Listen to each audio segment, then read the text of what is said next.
स्वागत करेंगे हमारे मुखिया, हमारे बड़े भाई अरविंद केजरीवाल जी का। भारत माता की, भारत माता की, भारत माता की, भारत माता की। इनकलाब, वंदे वंदे।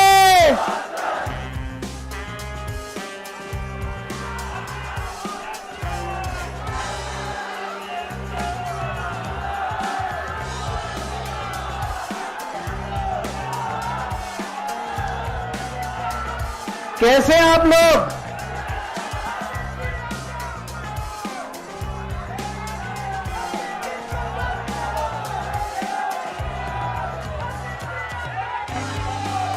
दोस्तों,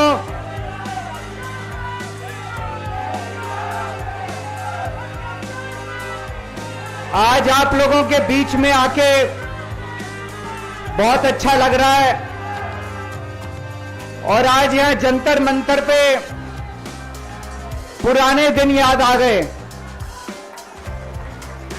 मेरे को आज भी याद है, तारीख भी याद है।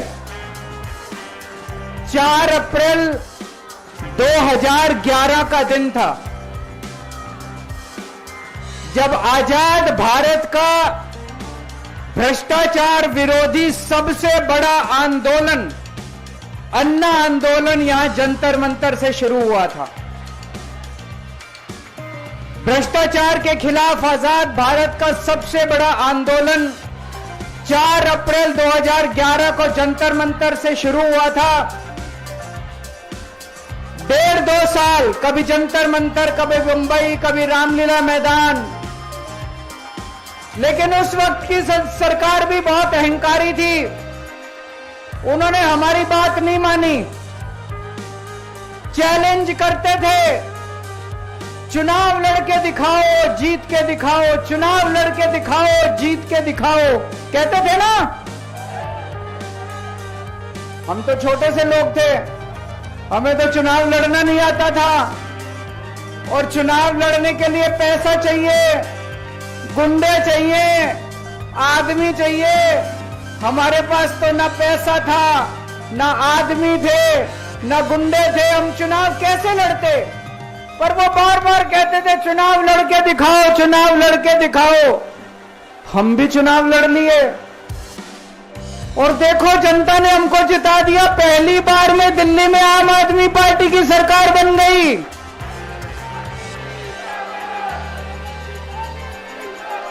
देश के अंदर हमने 2013 में चुनाव हुए थे, देश के अंदर साबित कर दिया ईमानदारी से चुनाव लड़े भी जा सकते हैं और ईमानदारी से चुनाव जीते भी जा सकते हैं। जब हम चुनाव लड़े थे उन दिनों में, तो ये कहते थे सारे पार्टी वाले, अरे इनकी तो जमानत जब्त होएगी, केजरीवाल की जमानत बच जाए चाहे।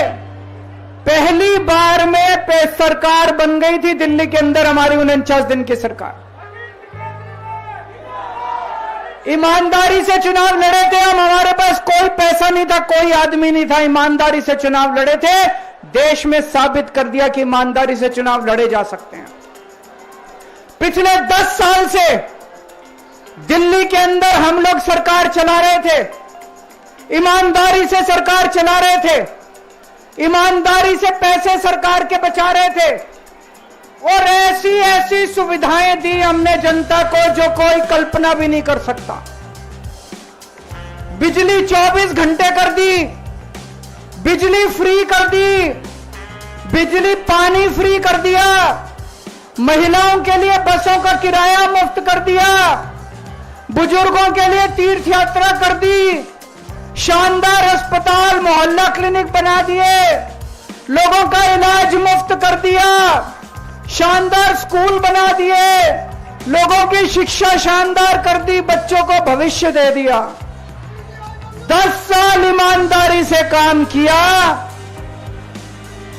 मोदी जी को लगने लगा कि अगर इनसे जीतना है तो इनकी ईमानदारी पे चोट करो, इनको बेईमान साबित करो। तो प्रधानमंत्री जी ने एक षड्यंत्र रचा उन्होंने षड्यंत्र रचा, केजरीवाल को बेईमान साबित करो, मनीष सिसोदिया को बेईमान साबित करो, आम आदमी पार्टी को बेईमान साबित करो, और षड्यंत्र रच के इन्होंने हमारे सारे बड़े बड़े नेताओं को एक एक करके जेल में डाल दिया। दोस्तों, अब हम जेल से बाहर आ गए और जेल से बाहर आने के बाद मैंने इस्तीफा दे दिया। आपके मन में यह चल रहा होगा कि केजरीवाल ने इस्तीफा क्यों दिया। मैंने इस्तीफा इसलिए दिया क्योंकि मैं ये सब करने के लिए, गंद करने के लिए नहीं आया था, मैं भ्रष्टाचार करने के लिए नहीं आया था, मैं सत्ता का लालच, सत्ता की भूख नहीं है मेरे को सीएम की कुर्सी की भूख नहीं है। मैं पैसे कमाने नहीं आया, पैसे कमाने होते इनकम टैक्स कमिश्नर की नौकरी करता था, उस नौकरी में जितने करोड़ों रुपए चाहता मैं कमा सकता था। पैसे नहीं कमाने, देश के लिए आए थे, भारत माता के लिए आए थे, देश की राजनीति बदलने के लिए आए थे। दोस्तों,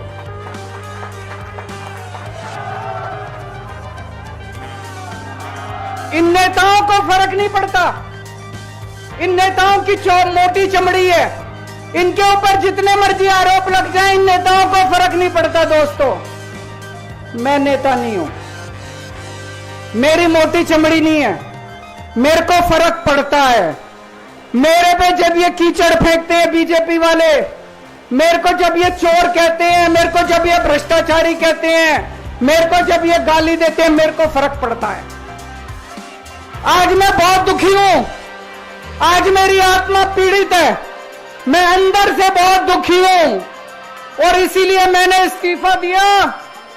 मैंने अपनी जिंदगी में केवल इज्जत कमाई है, मैंने अपनी जिंदगी में केवल ईमानदारी कमाई है। मेरे बैंक में कोई पैसा नहीं है, मेरी पार्टी के बैंक में कोई पैसा नहीं है, मैंने केवल इज्जत कमाई है। आज 10 साल के बाद जब मैंने इस्तीफा दिया है, थोड़े दिन में मैं सीएम का बंगला छोड़ दूंगा। आज दिल्ली के अंदर मेरे पास घर भी नहीं है रहने के लिए। मेरे को कई लोग कहते हैं, कैसा आदमी है यार तू, 10 साल राजनीति करी, 10 साल सीएम रह गया, 10 साल में तो 10 कोठियां बन जाती, 10 घर बन जाते, 10 प्लॉट बन जाते। मैंने कुछ नहीं कमाया 10 साल के अंदर, केवल आपका आशीर्वाद कमाया, आपका प्यार कमाया है 10 साल के अंदर। और उसी प्यार का नतीजा है, आज जब मैं घर छोड़ूंगा, मेरे पास इतने लोगों के फोन आ रहे हैं, इतने लोगों के मैसेज आ रहे हैं, जी मेरा घर ले लो, मेरा घर ले लो, मैं किराया नहीं लूंगा, मेरा घर ले लो। मैं आप सब लोगों का शुक्रिया अदा करता हूं। अभी श्राद्ध चल रहे हैं, श्राद्ध खत्म होने के बाद जैसे ही नवरात्रे शुरू होंगे, मैं सीएम आवास छोड़ दूंगा और आप में से ही किसी के घर आके मैं आपके साथ रहना चालू कर दूंगा।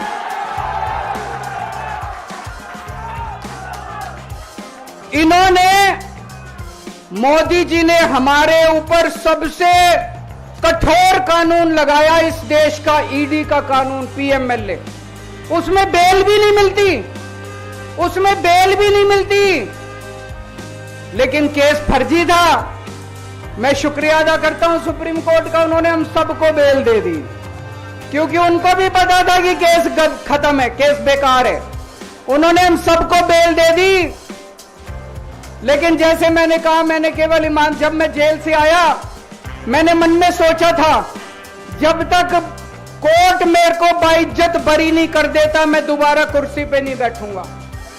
लेकिन मेरे को वकीलों ने कहा, यह केस अभी 8 साल चल सकता है, 10 साल चलेगा, 15 साल चलेगा, यह केस का कोई भरोसा नहीं है, यह केस अभी बहुत लंबा चलेगा।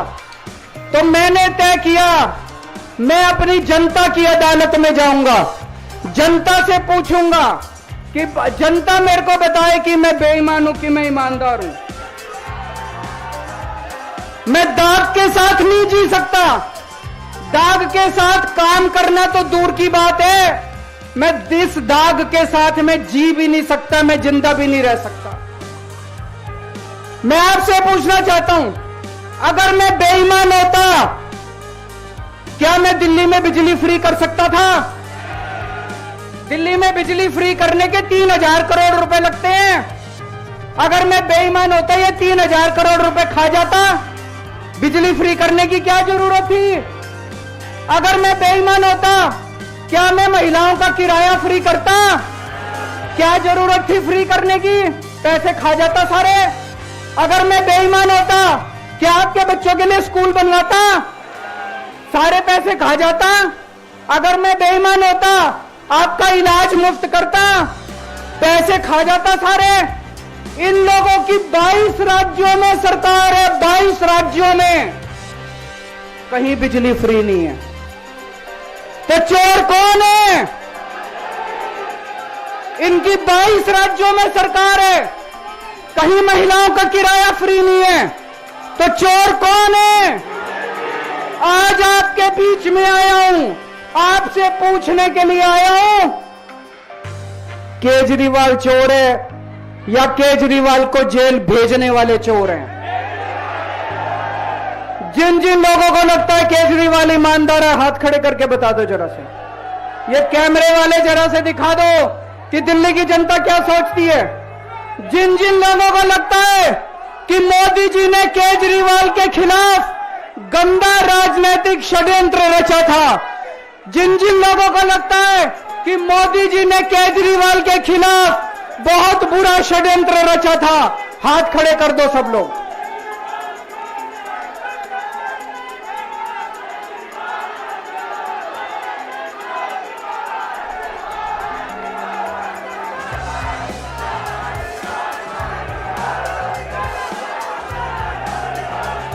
एक बात और करना चाहता हूं आज आपसे। एक बात और करना चाहता हूं, बड़े ध्यान से सुनना।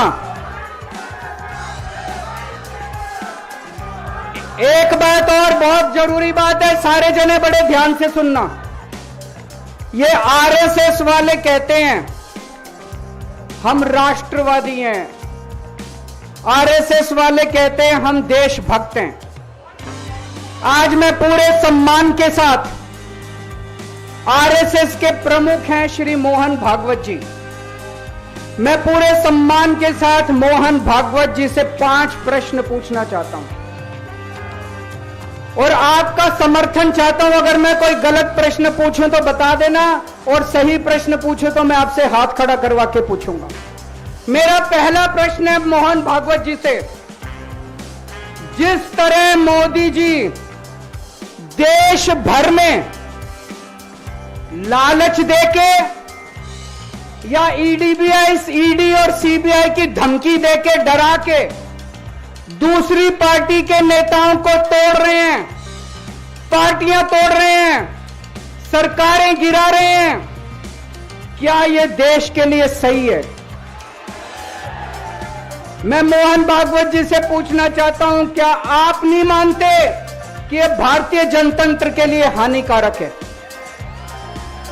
पूछना चाहिए कि नहीं पूछना चाहिए मोहन भागवत जी से? मेरा दूसरा प्रश्न है उनसे, देश भर में सबसे भ्रष्टाचारी नेताओं को मोदी जी ने अपनी पार्टी में शामिल करवा लिया।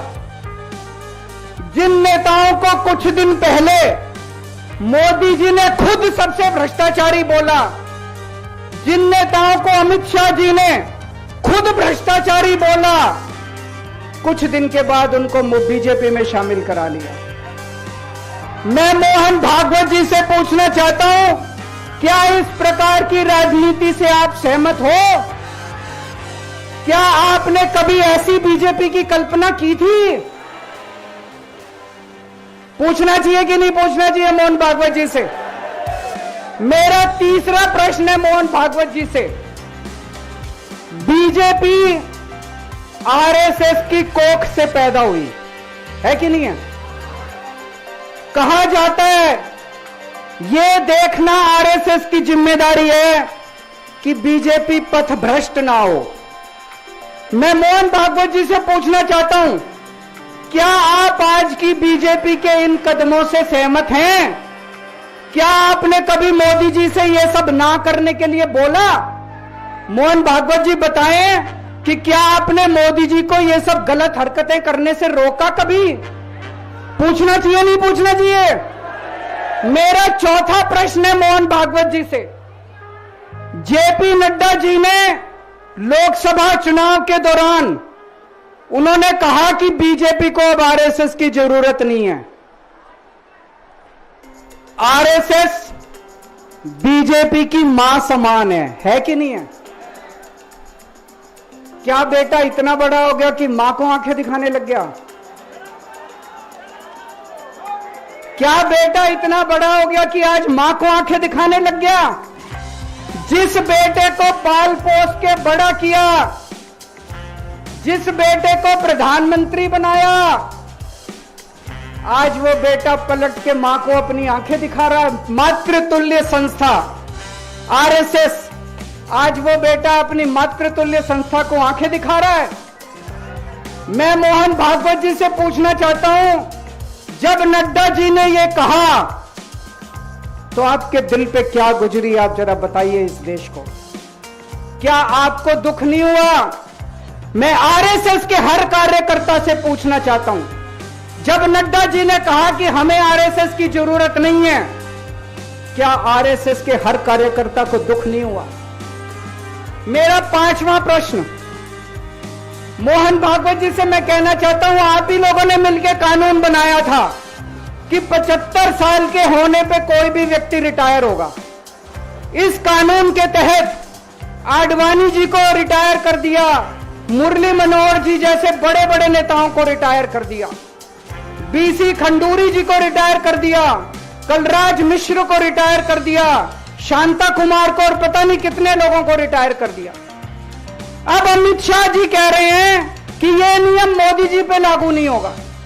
तो मैं मोहन भागवत जी से पूछना चाहता हूं, क्या आप इससे सहमत हो कि जो नियम आडवाणी जी पे लागू हुआ वो मोदी जी पे लागू नहीं होना चाहिए? आप ये पूछना चाहते हैं कि नहीं पूछना चाहते? पूरा देश आज मोहन भागवत जी से ये प्रश्न पूछना चाहता है। एक और बात रखना चाहता हूं मैं, प्रश्न के रूप में नहीं है। आज हमारे देश के अंदर शिक्षा व्यवस्था का बहुत बुरा हाल है। जिनके पास पैसा है वो अपने बच्चों को प्राइवेट स्कूलों में भेज देते हैं, जिनके पास पैसा नहीं है वो मजबूरी में सरकारी स्कूलों में भेजते हैं। 75 साल के अंदर सरकारी स्कूलों का बेड़ा गर्क कर दिया हर सरकार ने इस देश के अंदर। लेकिन ऊपर वाले की कृपा है कि ऊपर वाले ने इस देश को एक मनीष सिसोदिया दे दिया। 75 साल के बाद इस देश में एक ऐसा शख्स आया जिसने गरीबों के बच्चों को भविष्य की एक उम्मीद दी। एक रिक्शे वाले का बेटा, मजदूर का बेटा, किसान का बेटा, जिसे कोई उम्मीद ही नहीं बची थी कि मेरे बच्चे बड़े होकर कुछ बन सकते हैं, आज उनके बच्चों को अच्छी शिक्षा देकर मनीष सिसोदिया ने उनको उम्मीद दी है। ऐसे मनीष सिसोदिया को प्रधानमंत्री मोदी जी ने 2 साल जेल में रखा। मनीष सिसोदिया की जिंदगी उसकी अपनी जिंदगी नहीं है। मनीष सिसोदिया की जिंदगी देश की जिंदगी है। मनीष सिसोदिया का एक एक जिंदगी का पल इस देश का पल है। ये 2 साल मनीष सिसोदिया के खराब नहीं हुए, ये 2 साल इस देश के खराब हुए हैं। अगर आज मनीष सिसोदिया जेल के बाहर होता, न जाने कितने और नए स्कूल बनते, न जाने कितने बच्चों को शिक्षा मिलती। तो मैं मोहन भागवत जी से भी पूछना चाहता हूं कि क्या आरएसएस इस किस्म की हरकतों से सहमत है? ये सारे प्रश्न आज मैंने मोहन भागवत जी के सामने रखे हैं।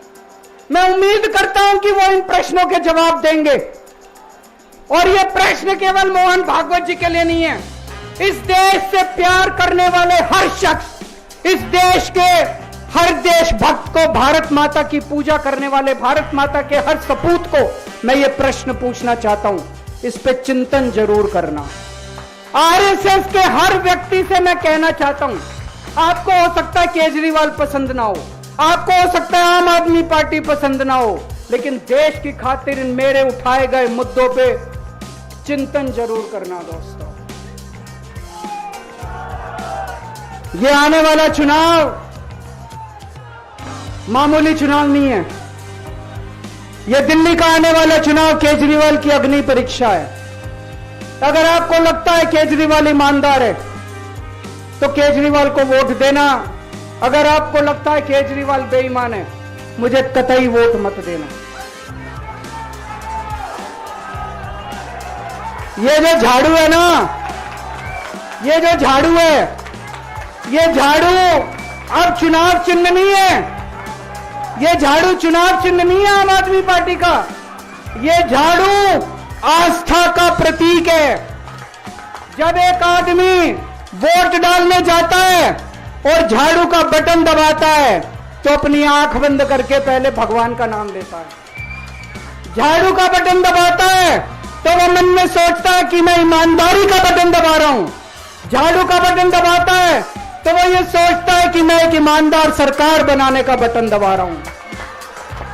इस झाड़ू का बटन तभी दबाना अगर आपको लगे केजरीवाल ईमानदार है, नहीं तो इस झाड़ू का बटन मत दबाना दोस्तों। भारत माता की।